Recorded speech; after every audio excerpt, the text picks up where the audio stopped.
And here.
And we are live back again.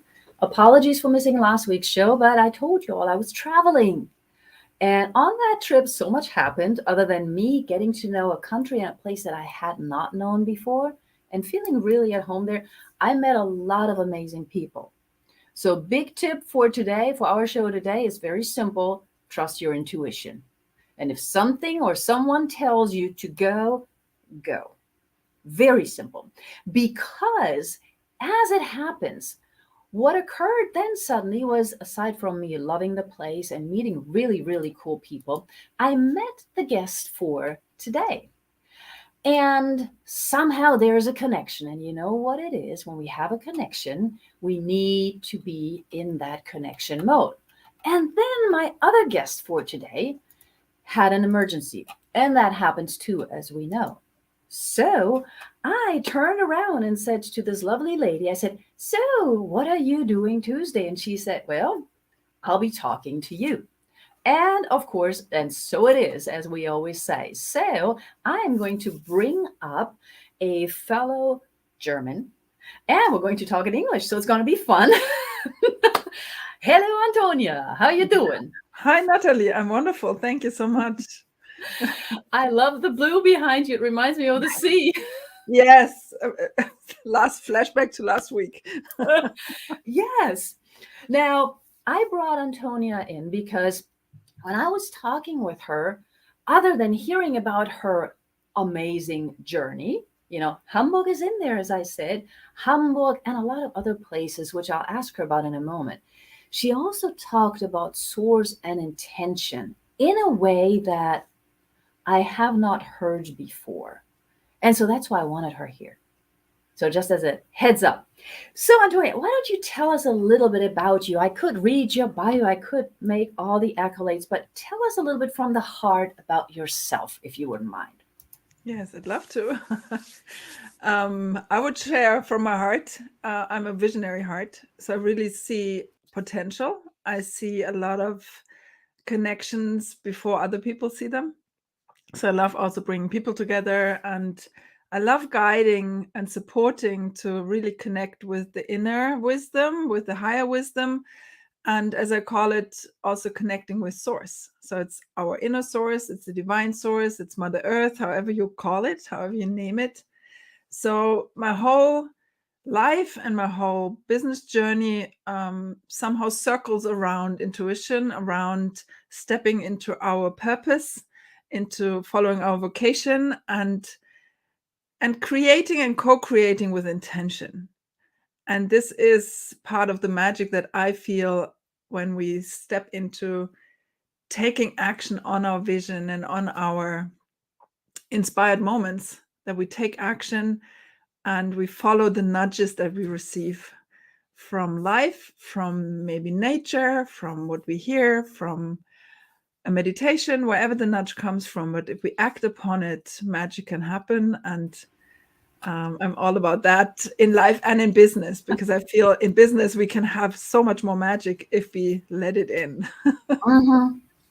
Well, define magic, because some people are probably going to go, "Oh my God, what are we talking about? Magic? What do you mean? When you say magic, what do you mean?" When I say magic, I mean what some people would call coincidences, so that we just say the right word to the right person and it leads to the next conversation. It leads, for example, to today, because I shared with you and then we had both the same idea while we were not in the same room.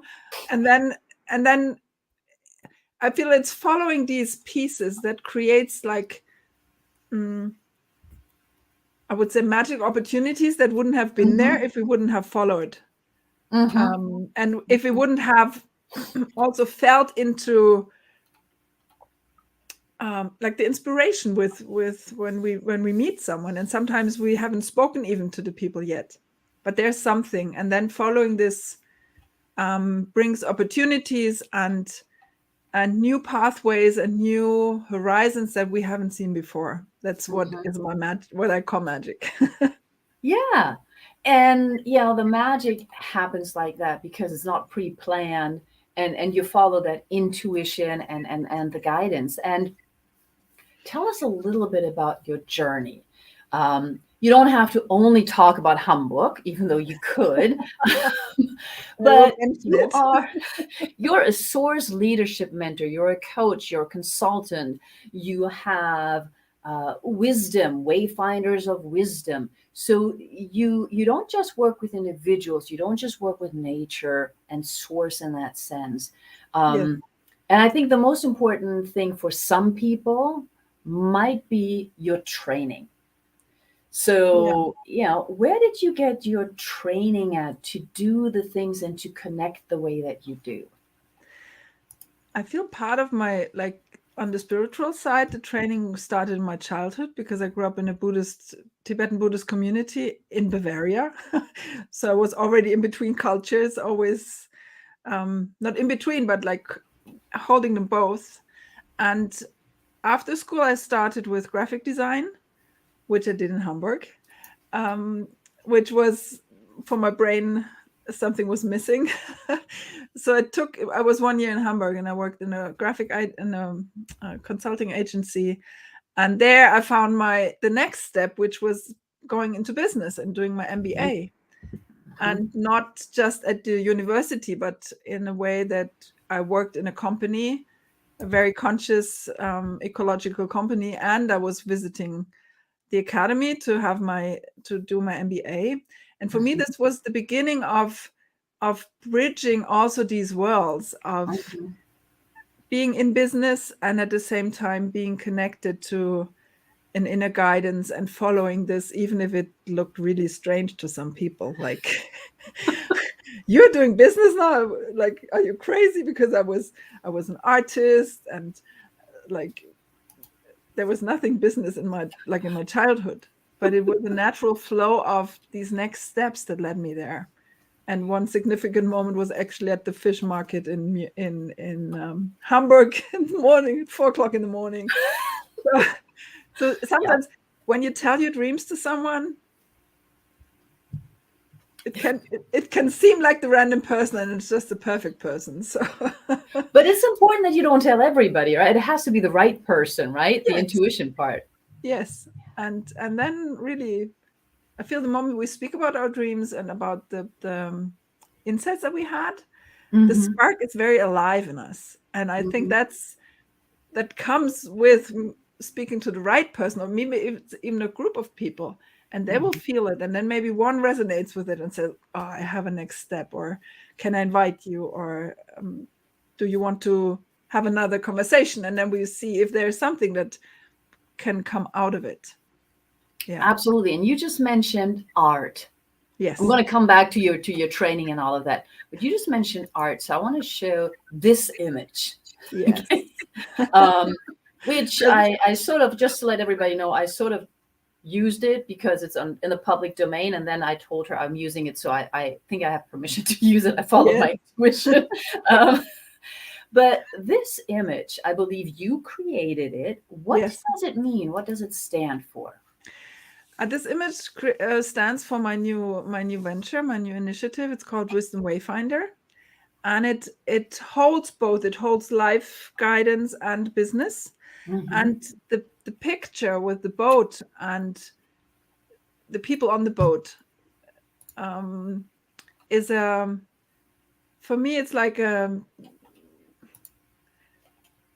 transformation from the ancient Polynesian culture, where they were the wayfinders, and they went over the ocean just by looking at the stars, watching the currents, knowing the tides, knowing nature, and listening. And I translate this to the inner guidance, to our inner North Star, to our inner guiding system of knowing also the currents in our life, acknowledging them, like pausing and action. And the whale to me is a very, very dear being. It's one of my guides. And in the story of the wayfinders, which even goes back to the Maoris, they were guided with their boats to New Zealand by the whales. So for me, it's an inspired version of listening to our inner guidance while we take action in the world and follow our passion and our vocation, so that we can really lead a unique life and walk this unique path.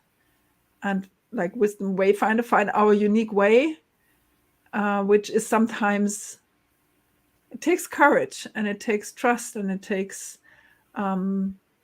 following these nudges to really do it. And this is all in there, and it's the beginning of this new venture, where I really see an academy and a connection hub, because I feel that there is so much already out there. We don't have to reinvent everything. And to acknowledge what is there, and to see what is there, and then to find what is the right piece of the puzzle for us. So in the academy, it will be other teachers and other mentors as well, because I don't hold all the wisdom. I have some. You don't? No, not at all. But there are a lot of them which I already have in mind, where I want to have this person for, or the connection to nature. Yeah. I'm connected to nature. And at the same time, I know I have a lot of amazing friends and mentors who are really into it, and they can share about it in amazing ways. So I will bring them in to share their part of the picture, so that people can really feel and see what is theirs to connect also with the intuition, because not everybody connects in the same way, and not everybody has the same uses the senses in the same way. Right. Some people see things, they really have visions that are really colorful, and some people say, I don't see anything, I don't have a vision, but they know, or they right, yeah, or they hear a voice saying something. So it's very, very unique to every person, and just love to open this whole bunch of opportunities to where actually a lot of my trainings will come in, because I learned from so many different traditions, and to me it's like I'm ever curious, I'm ever in awe of what is already there, and what also the indigenous cultures had to already discover, what I'm rediscovering now. So it's really, so you picked the perfect picture, because it's the most recent one. Well, it's also, I want to bring it back up, because you mentioned sort of everything. It's interesting, the whale. What I really saw was, the bird. Yes. So to me, interestingly enough, the bird stood out. And of course the stars, when you think about in ancient times, how were you able to navigate? You had the stars. Yes, and the bird actually is also playing with the whale and the bird. It's also playing with the different perspectives that we take. And sometimes it takes us to take the higher perspective of the eagle or the condor, to really be high and watch and see our life and see the bigger picture. And I did a lot of work with vision work with the bigger picture, because a lot of people, they just see the next step, or they see a vision somewhere very far away, but they cannot see how they can get there, and they get stuck, because it's like they're stuck in the distance and frozen maybe. But if we take this picture, this higher picture, that's the bird, That's the moment where we really go up and where we see the connection and where we see that maybe something that happened in the past makes total new sense suddenly. It's like, oh, that's why. Yeah, it's that 360 degree that we always talk about. It's like, oh wow, now I see how it all fits. Yeah. And this it's just like, it's like we see the pearls on the necklace, and then suddenly it's like, oh, then that's the next step. So it's enough if we know the next step, and it's trusting this and really taking this next step without knowing step number 25, right? But that's tricky, isn't it? I know, and it's completely against what we learned before, how we do business and how we do life. Like we learned we need the plans, we need the exact 5-year plans. Like I'm trained in all these things, and I was many years a business coach, and I stepped more and more onto the like the energetic side of business, without these strict plans. I mean, it's still, I think it's valuable to have a plan, because it's the direction and the intention that we hold. And if we feel a direction and we feel the vision, even if it's not clear, like we cannot draw like everything, it's not the vision that we would put in a business plan, because maybe we cannot really voice it yet. But as long as we keep moving, we can always adjust the plan. Yeah. So it's I'm not one who says I have no plan at all, because then probably nothing would happen. Right. So it's like setting these steps and seeing milestones, and then if something else happens completely different, still be open to welcome that in. Yeah. Even if it's beyond our plan, or it's a direction that we didn't think of before. So if opportunities come, to always, not always, but to also be aware of, oh, that's opening. So it's this wider view, what you said, 360 degrees, or maybe it's 180. But it's not just like seeing the next step, but it's seeing the bigger picture and being ready to welcome the opportunities when they come, even sometimes if they don't make sense yet.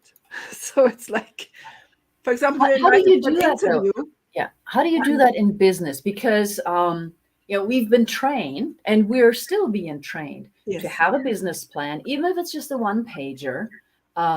And then if we're trying to find partners or sponsors or fundraise, then we need to have a pitch deck, and we need to lay out where the money is coming from, how it goes, what will be year 2, 3, 4, 5. You know this better than I do. How do we shift that? And I know you talk a lot about that, but since you brought it up right now, so how do we shift from having the business blinders on of, okay, I need to go here, even though I have a vision that's larger, but I need to check, to, wow, I thought I was going to go to door A, but my intuition says, how do we do that?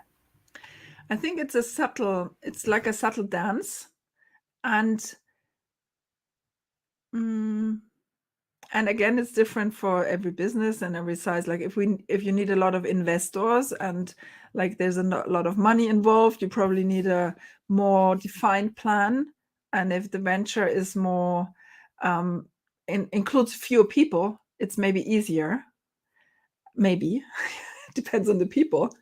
But I feel one thing that I've found in the last year is really essential is to really know the vision and have a team and have people that come together that trust the visionary and that trust this person, as I call it, as the source of the business.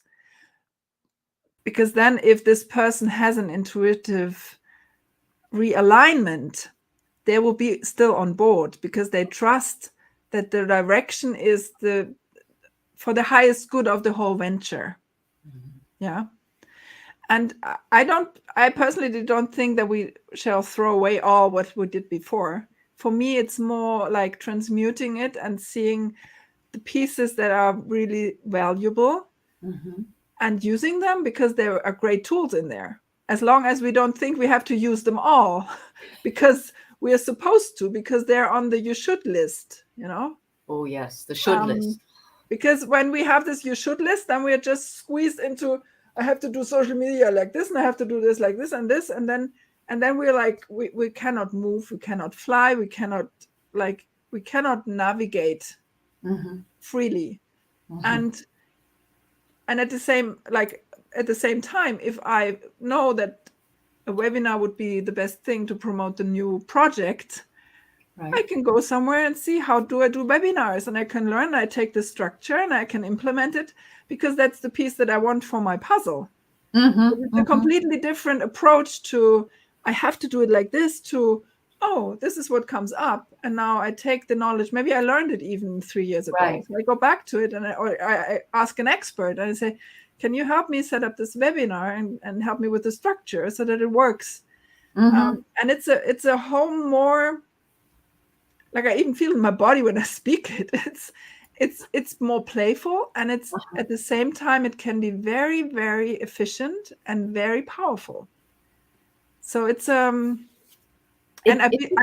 personally believe it's easier to do the shift in smaller teams, because big companies have they have so many more structures and rules, and the visionary, the founder, is so far away from the daily business. So I feel like when it's still like when you have a startup, when you have a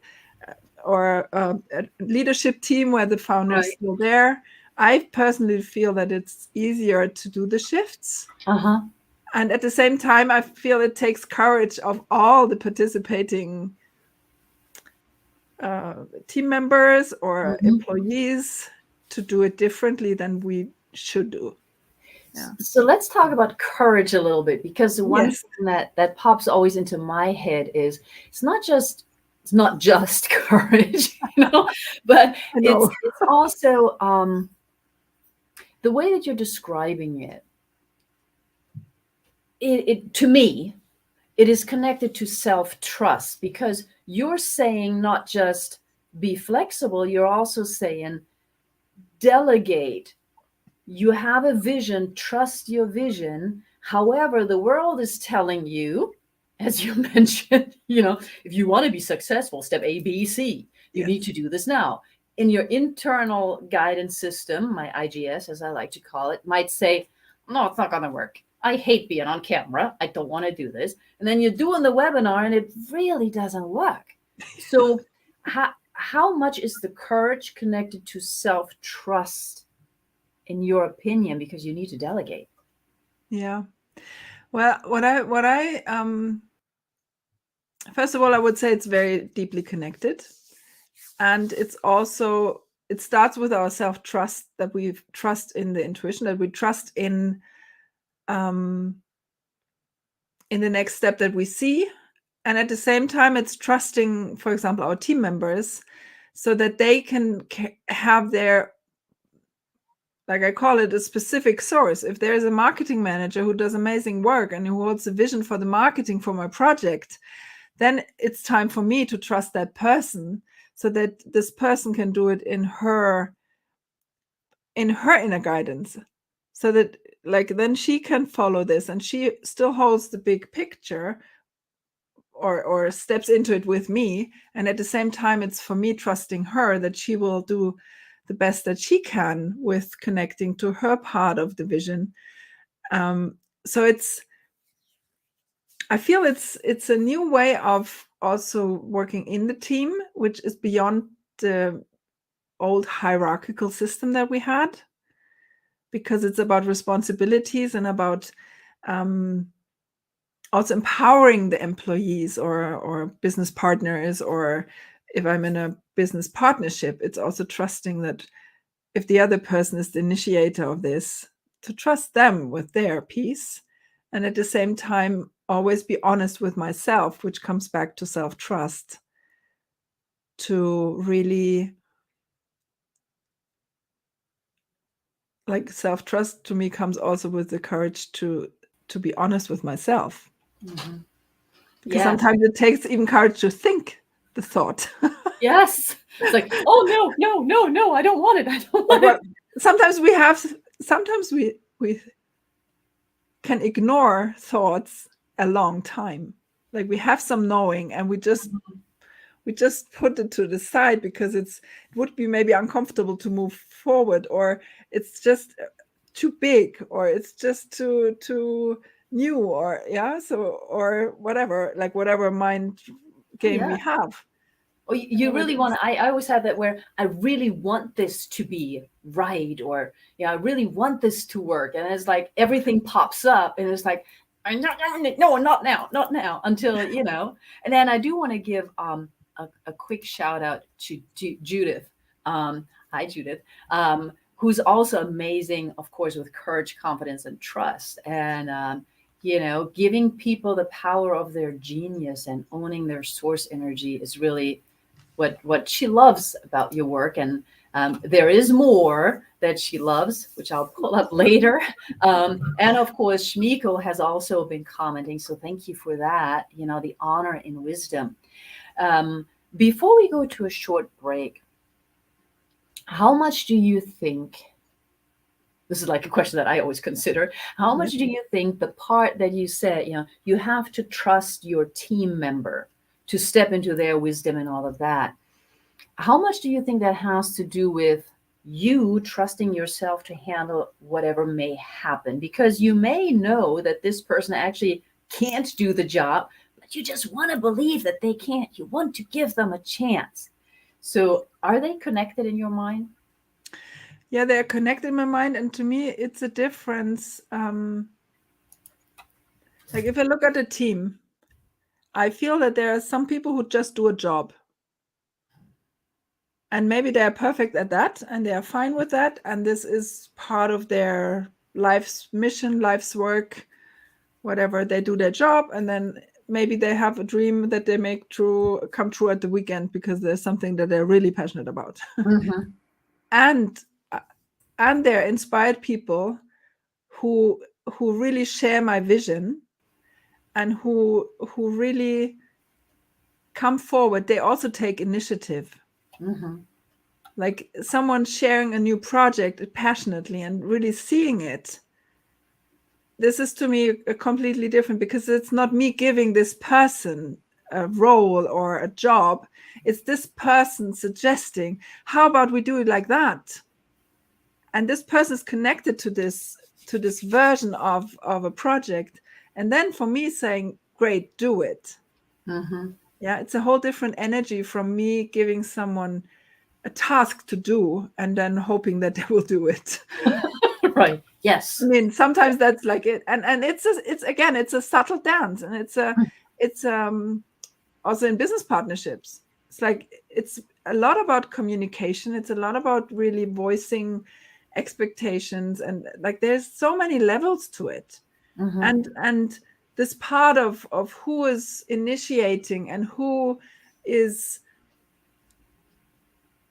bringing their spark, I would say, to the fire. It's one of the layers. Yeah, there's so much more to it, because it's like to make a collaboration successful. Like there's a lot to it. So I speak to this energetic level of initiative, and it's also the people in the team taking initiative and being creative. And I feel that the more that they are connected, there's this beautiful book of Simon Sinek, Start With Why. The more that they are connected to the why of the company, and it merges with why they are here in this life, the more they're in sync, and they also go into the same direction. And the more they will understand, even if I make a comment and I say, what do you think? Shall we just move it in that way? And they will get it.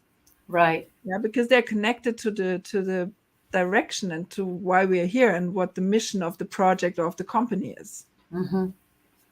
I want to talk more about the initiative in a moment. Yes. But I also have the job of keeping time. So I wanted to take a tiny little break, just about, 40 seconds, maybe a minute. And then when we come back, I'd like to talk more about the initiative piece. I'd also like to talk about your training in Italy just for a moment, because I think it's fun, and your book. Is that okay with you? Perfect. All right. So everybody stay tuned. See you in a moment.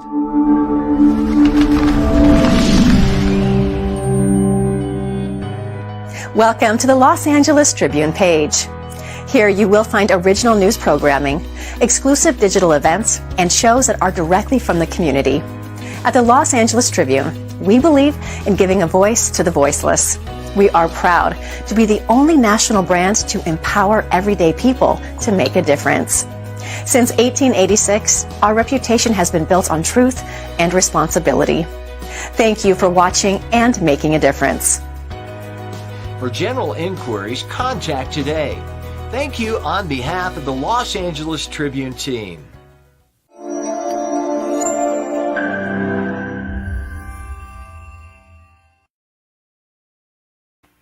So as you know, we're talking to Antonia Daniek today, and she'll be back in just 1 second.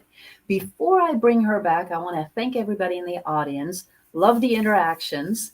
And I also want to just point out on behalf of the Los Angeles Tribune, of course, that there are other shows. Rex Sykes has an amazing show. Michelle Wilson, Michelle Quevedo. We have a lot of really cool shows. So just check it out, because there may be something internally guiding you to be here. Just saying, follow your internal guidance system, follow your wisdom.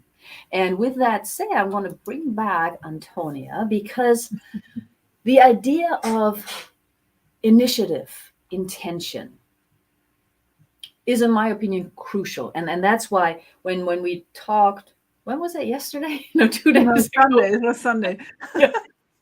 When we talked Sunday at the airport, we even didn't hear the announcement for the flight. That's how much we were into the conversation. Okay. But we I'm made still it. doubting that there was an announcement. I keep thinking about that because I think it's so true. At the same time, there are things, I want you to explain it because I think you can. There are things where we feel, oh my gosh, this would be so awesome to do. And we take the initiative and we start to run with it. And we have the initiative. We have the intention of making this great. We get the support from other people. And then suddenly we're like a balloon. We just can't continue. So everything that you thus far mentioned is in place. But still, then it doesn't go any further. How do you approach that? I would approach that in having a deeper inquiry with the person who started it, with this, I call the source or the initiator, to find out if it's, I see different, like it could be a pause that this person needs to take, a pause from acting or from being active, maybe a retreat, or really going inside and readjusting. Maybe the vision shifted, maybe the purpose shifted, maybe there's an alignment that needs to be done. So giving this time and space, and this, for me, it would start with a conversation, with questions, with inquiry and contemplation. And then different versions can come up. It can come up that it's time to realign, and then suddenly the spark is back. Or sometimes it even happens that the time of the project is just done. It's like it's complete. The value and the what I wanted to have from it is there, and then maybe I'm called to do something else. Or, for example, it's time for me to step out of the initiative as the founder, and then I can pass it on to someone else. That is what I did with a project that I had here in Munich. I found someone to take over, and there are specific things that Peter Koenig found. When they happen, it works, that we can transfer this role of the visionary to someone else, and that the initiative can thrive again and shift and move with the new person. And I can really step out of, also energetically, and out of the responsibility, and step out of it, and the initiative can live on. Sometimes the initiative is just done, and it's like, if we don't find someone to pass on the baton, it's dying. And in fact, a lot, I don't know the exact number, but like something like 80% of the successions of companies is really unsuccessful. So there's a lot in there. And I feel if the balloon comes together, it can be physical rejuvenation for the founder. It can be time to readjust the direction, or to work or be honest with the team, or time to pass it on or let it die, which is, I think, the most, for me, always like when I say it, it's like, but sometimes we hang on to projects so long, and the moment of being honest with maybe it's time to let it go and really close it in a good way. It's also something that can come up, which also takes courage to look at, and then we're back with self-trust and everything. Right. So let's dive for just a moment into the idea of the visionary of a larger company, for example. Handing over the vision. Because what I see in a lot of companies is that the vision is here somewhere, and everybody's working, and the managers in between, some of them are leaders, some of them are managers, but the vision gets sort of lost most of the time, and everybody's just on their task. Yeah. So now, other than needing to change that, now the visionary wants to retire, whatever, wants to retire, is old, needs to move on to another project. How does this work? Because on paper it's easy, but how does this vision transition work? Well, Peter was really researching this for like 20 years. He was back then, he was in Canada, and he worked with family businesses, with the fathers and the sons, or the grandfathers. And he really researched how, like, where it worked, what happened, and how they did it. And one of the pieces is to really have someone who wants to take it over, like someone who's really willing to hold the flag and be the new person. And the other one really needs to let go, be willing to let go. And then very often it's a process that takes longer to really find the right person, the right moment. Right. And then it can be in a kind of a ritual or something. And then it not always works, but still it really needs the willingness of both. And I think also of the team holding. I mean, they hold the vision with them. And you said it so beautiful. It's like sometimes vision is here and the company is here. Yeah. So even if you pass it on, it's not said that this new person is then really connected with the team. Yeah. So this is another topic of staying connected with the vision if the corporation or the company is large. I think this is one of the greatest challenges, to stay connected to where we wanted to go. And for example, one recent example that I witnessed with Bob Proctor passing is I experienced in the last years already that Sandy Gallagher, she had already really taken over like all the responsibilities and everything. And he was very present. He was still teaching, and they were a beautiful team. And to me, even now when I see ads or him speaking somewhere, and then she's speaking, so they weave her in more now. And there I feel that the energy is totally still there. And it's like he continues to inspire, and she's holding beautiful the company. And this is one example where I feel that it worked, like without diving into it. But I can really feel that they prepared it for many, many years. It's not just like, oh, well, if something happens, you take over. No, it's like they really created something together, which is a amazing co-creation. And now his spirit and his wisdom still lives in there. And at the same time, she really holds the vision, and she has the steering wheel. Like she's the one navigating. And it is so true, because that transition, the transition wasn't like this. And it's interesting because before you brought up this example, I was like, okay, in a family business, how do people react if an outsider wants to take over? However, Bob Proctor, that is a great example for how it can work if both sides know either I want to retire or sooner or later I'm going to transition. It's like it's a perfect match. Absolutely.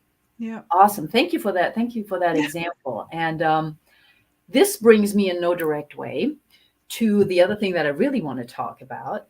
So you were in Hamburg, you were doing graphic design, then you ended up in business, and Yes. then somehow you ended up with that connection to the coaching in Italy. Yes.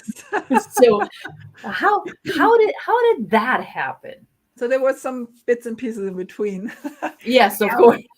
I did my business education in Augsburg, here in south of Germany, and in a Verwaltungs- und Wirtschaftsakademie.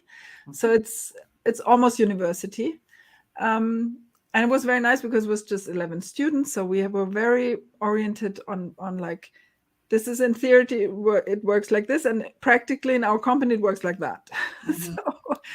So we had a 4-year training of how the theory is actually implemented in the company. And I had the honor to do this education in Primavera, which is a company that has natural cosmetics and essential oils and a lot of organic projects.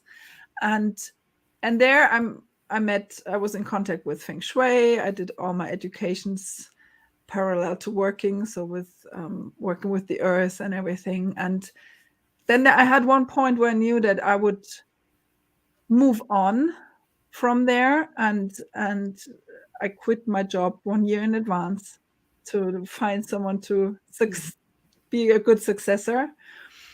And then half a year later, I'm connected with my ex-husband again, and we remarried, which is another big story. And then the children came. So I had like a natural gap in my work life. And when the third child was there, I really felt called to do more again. And I had all these educations. And the piece that I was missing was the coaching part. Like, really, how do I communicate? How do I ask the questions? This is one of my greatest treasures, is feeling and following my intuition, asking the question that will give the person the answer. It's just magical. And I did a trance coaching training just for myself, just to feel into it, and did some health coaching. And then they offered a real coaching education with all bits and pieces. And I was like, oh, I do this in Germany. And they canceled it. And on the train home, like an 8-hour train to where we lived, suddenly I understood that I don't need to do it in Germany. And the same education 3 months later started in Italy. And it was even easier to go there because it was just one flight and not an 8-hour train. So I ended up being there with 160 Italians in their spirit and their joy of life, and 20 non-Italians. So I managed again to do my education, like the Feng Shui education, all in English. So it was very natural for me always to, except for the masters I did in German, but I just stepped into it and I enjoyed it. And it led me to afterwards being a long time a business coach for mothers, especially. I wanted to do something else after the children. Right. But again, and like I did an interview, and the next day I got a call, like, you're my coach. And I'm like, what? Why? She said, you have 3 kids and you understand my private life, so we don't need to talk about it. But you can support me in finding my path in my own business without me needing to explain how it is to have 3 kids. Right.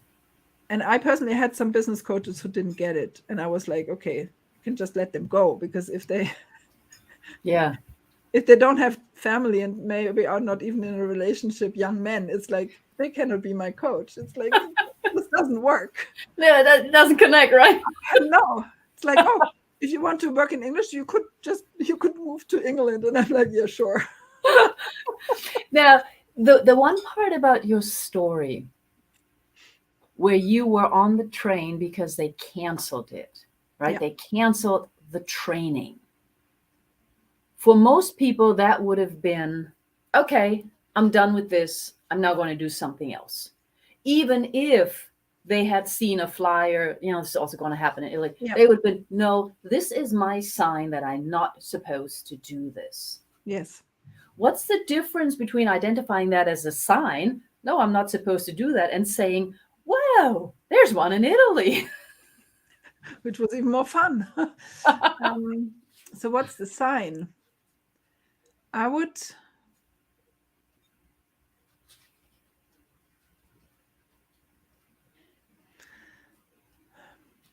think the question that you're asking comes up in so many other occasions as well. It's like, is it a roadblock where we need to turn? Or is it maybe just an inner challenge that comes up that is part of the journey? And in this specific situation, for me at that moment, it was very easy. I had the insight and I was like, yeah, sure. So it's just a little later. And if I would take it as a sign to stop, it could have been because I was looking for an excuse to stop. See? And I think this is a very, very interesting question when we take it a little further. It's like, when is it my intuition telling me to stop? And when is it just self-doubt or procrastination or fear of moving forward? So this is really, really something where I'm still balancing it, and sometimes I'm also like, oh gosh. Well, yeah, I'm with you. I'm like, oh my gosh. And then it's also I just heard this beautiful sentence last weekend of, you're always in the right time. Like, you cannot lose time. If the sign is for you, it comes back. And this was really relaxing for my system. If now that I do this work, it's like, if it's meant to be, it's meant to be. And then another, like, I didn't take this opportunity, and then another will come. Like, if it's on my path, maybe half a year later I would have found something else. Or so, and at the same time, I think it's really important to be honest with ourselves and maybe training our awareness to, when is it a belief, a fear, and when is it it's just not happening, whatever we do. And then just that we decide, okay, I just move the direction. Because moving on our path is not about fighting. It's not about pushing through. And if I feel like in the past years, I still have it a little bit, but I had the tendency very much to put a lot in my diary, put pressure on myself with very short time frames and everything. So I set myself up for stress or for failure. And then a friend of mine, she was like, I had these days when I called her and she said, where's your eraser? Right. No, and then don't I do just all of that. some pieces off, or I just stretch the timeline. And a beautiful question that she asked me was, even if this is all part of your path, is it all to be done now? Or is it maybe a timeline? And since then, I really feel into what is it that I'm called to do now? And I still have a million ideas. So I journal them. I have them somewhere. I have like a parking lot. And some will never come to me. Some are for other people. For others, I know that the next step after this will be this. And then I personally put it on a timeline, and it's a little bit flexible. And usually it follows, or like my book, it's like I have another book which is not yet written. I have a cover. This is the one we published within 2 weeks. Okay, we'll talk about that in a second. So yes, it was written and published within 2 weeks, and I have another one which is in me since 3 years, and I have parts of it, and it shifts and it swaps, and maybe it will never be written. So it's still there. I hold the space at the moment. I even I had the visual next to my computer for some time, and now it feels like something else is more important now to write about. So it's also being flexible with that. And the putting it on a timeline for me really helped me to balance all this. I mean, a friend of mine, she's a healer, and she was some weeks ago, she was looking at me. She said, "You're an idea machine. You should sell your ideas." So but also to value this quality, and at the same time to take the pressure off myself to make all of them happen. Like I don't need, like I have a lot of ideas, but they're not all meant for me, and they're not all meant to be birthed through me. I can give them away, or maybe it's an idea to connect to people, and then they do their thing, and I'm off it. Yeah. So absolutely. It's interesting, because if we have inspiration, it's sometimes also valuable to collect it and hold it, and not always act on it immediately. Right. Like, especially when we're in a pause or when we are realigning. I had this last year. I took like a several month pause, and I had a lot of things that came again and again. And then I knew, okay, this is really for me now. And other things came.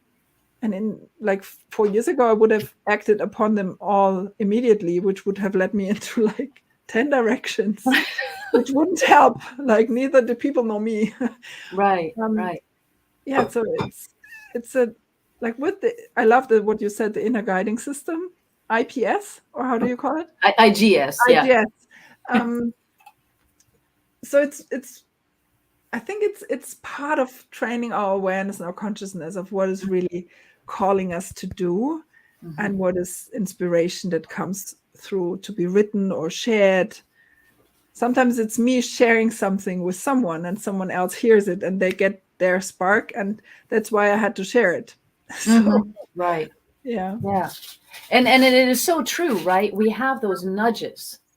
If we don't see it the first time, it'll come back. But yet at the same time, we often we're so focused on, there's an idea. So learning that differentiation, and as Dan agreed with you, a parking lot, I call it my archive. I have all of them in a file cabinet, and they'll come out when they need to. Or a treasure chest. You can put I know, it's like, and sometimes I need to, like you said, sometimes I need to give the file to somebody else to complete, right? It's like, I think that's the German filing system in me. Like, I don't have a parking lot, I have a filing system. Maybe have a little airport. I know. Yes. I do want to talk about your book for a moment. And I love the fact that you said it took you 2 weeks. And the reason why I love that is because I cannot write like 1 hour a day. I just can't. Maybe I should, because I'm German, but I don't do should. So it's like you said, it bubbles, and then I write it. And sometimes it might not be the first book that I wanted to write. So talk to us about the New Earth Quest codes. What is it about? It's a book that I wrote with someone else, with a lot of people. So I wrote part of it, and I was like the initiator of the book. And afterwards I was the project manager, I would say. And I had a beautiful co-captain. She was the head editor.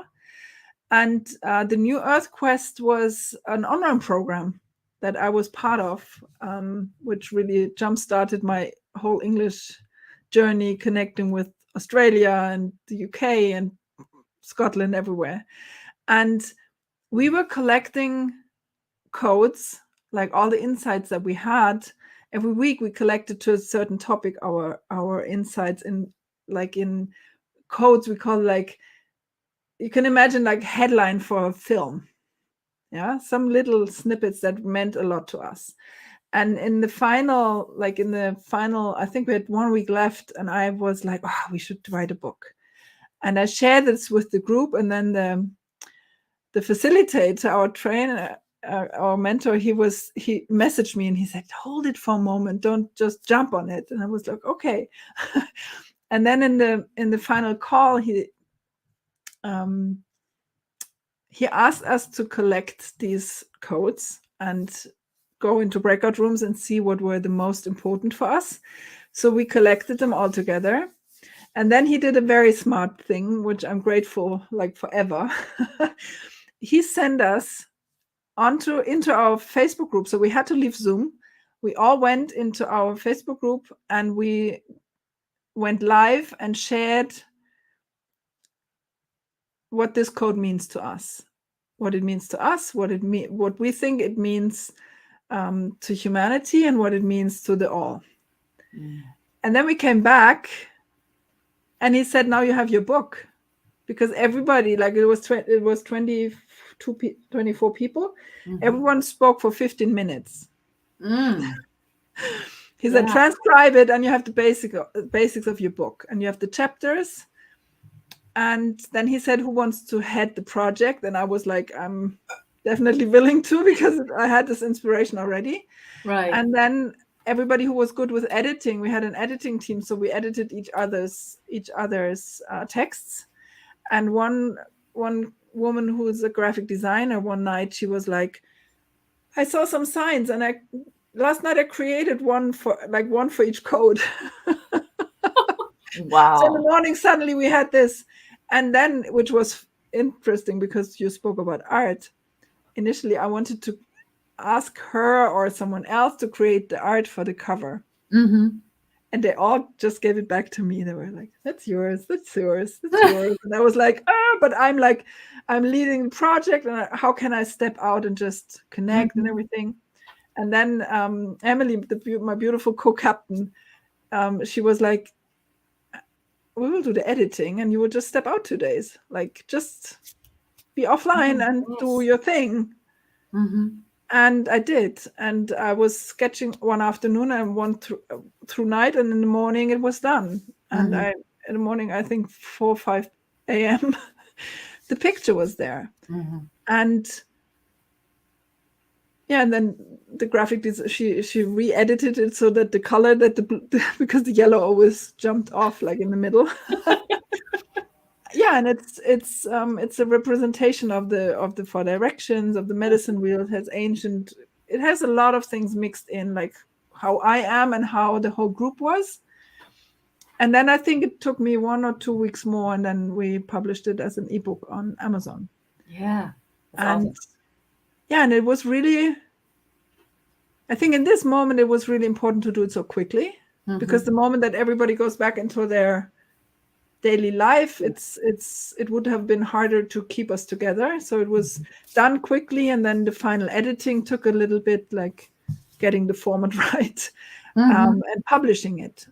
And this is an example of really what I loved, this co-creation of, like, here's the signal, the symbols, and here's this, and and then we had our launch day, which was just amazing, because we started with Australia and we ended in the US, so we had like a 2-day launch. Oh wow, yeah. And she made it to #1, I think, in Australia and in Germany and somewhere else, and we were like on one page with Simon Sinek, and I was just like, yes. So, and these are just magical moments to what I feel is to experience this is so precious, because then my brain can get it, like, because it's something that I can remember, that I can share, that now I can share the story because there is a book. Right. So it's something that it's like a 3D proof of what happened, and and the idea of the whole book is to inspire people to find their codes and see what it means to them, because we had always 3 people sharing about the same code, and it means something different for the different people. So it's like with values, a word means something different for a different person. Right. Yeah. I love that story, and also because it shows so much about the other thing you've mentioned in the show. It's about being open, and just once you open up, everybody is sort of having their role that they pick themselves. Yes. It just starts coming together. There's no fighting. There's no ego. It's just like, okay, everything comes together. That's awesome. So we're almost out of time. I'm going to go 2 or 3 minutes over, and that's perfectly fine, because I also saw this picture, of course, the conscious creator. And Yes. everybody can find that on your Facebook page. So, it's Yes. perfectly fine. Okay. But the conscious creation or conscious co-creator is really sort of what you shared with us throughout this whole hour already. Yes. Yes. And so at the end of our show, what are like some more, because I can't say just nuggets, but what are some more nuggets, some more pieces of advice that you would love to leave the audience with? What would I love to leave? Yeah, maybe an invitation to contemplate on the projects that you're part of and see if you're the initiator or if you're a supporter. And then really see, are all these projects that you initiated still meant to be and still living, or are there maybe some projects you want to let go of and pass on or just close? Because what I witness is when I have too many open doors or too many open projects, it can drain our energy. So, and when you're aware of what you started and when you're aware of where you support someone, to me, this is a precious first step to see where you're at, and then take decisions and conscious choices from that to see, okay, I with intention, I want to continue to support this person with their venture or with their vision, because it's part of my path as well. And with your own projects, to be really to continue with intention what you have started, or when you start something new, to really start it either alone or with someone else, with intention and with the awareness of that you hold the vision and that you can trust it and trust the inner nudges. And I call it conscious co-creator because I deeply believe that we always co-create, even if we are alone, because we co-create with life, we co-create with source, we co-create with the people around us. Like, I feel like I'm never alone. So that's why I call it conscious co-creator. And I'm on a mission to speak more about this and to share the power of being connected with our own source, the inner source, the divine source, to have all these interactions on a more aware and conscious level, because I feel that then they're so much more powerful and very joyful and beyond competition. So this is my final message. Message received. I know some of that was for me, and it's actually a commitment that I made over this past weekend. So thank you for reconfirming. I appreciate that. Okay. Tell me more in the future. I will. Closing some projects. Yes. Thank you so much, Antonia. I was just looking over at the comments. There are so many, I can't pull all of them up, but we've got Dan, we've got Shmika, we've got Joy, we've got Judith. So I know this was impactful for a lot of people. You're easy to find as well on Facebook. So if anybody wants to connect with you, Yes. The name, it's very simple. Well, maybe not simple, but you've seen the name now for hours. Yes, I'm on Instagram, Facebook. It's the easiest. And just if you have any more questions, just message me. Absolutely. And Conscious Co-Creator will be a program starting in May. So it's really bring the pieces together so that we can all live and create and co-create with a more intentional approach from the heart. Because when we are connected with our inner guidance, I feel like we can create from the heart, which is what I'm all about. Yes. That's easy to see. And I can't wait for the conscious co-creator and then the wayfinders and all of that. So for everybody who's listening right now, there probably in the future is going to be a second part to this. We'll see how many more new ideas were there. And I think we need to talk even more about the corporate business, because that's that's a fascinating issue when it comes to intention and the vision. So thank you, Antonia. I appreciate you making the time, Natalie. especially on the spur of the moment. It was perfect timing, divine timing. Yes, it was. Do you have time? Yes. Yes, of course. What are you doing at 2? Oh, I'm talking to you. That's how you're open to source. I thought I would talk to you privately, and then you said, "Oh, actually, it's a faux show." I'm like, perfect. Exactly. It all works out. It always Yeah, works so out. welcome Perfect into timing. my life, and I'm open to questions, suggestions, and connecting and Thank you. taking it further. Thank you so much, Natalie. Yes, thank you. And everybody else, you know where to find the replays for this as well. Next week, I can already tell you the guest who has confirmed and who will be with me, and that is Miss Caroline Corey. You may have heard of her. She has done a bunch of movies that are very insightful. The last one was Superhuman, which a lot of us probably have watched. And then she has a new one, which we'll be talking about. So check in then too. Until then, thank you, everybody. Bye.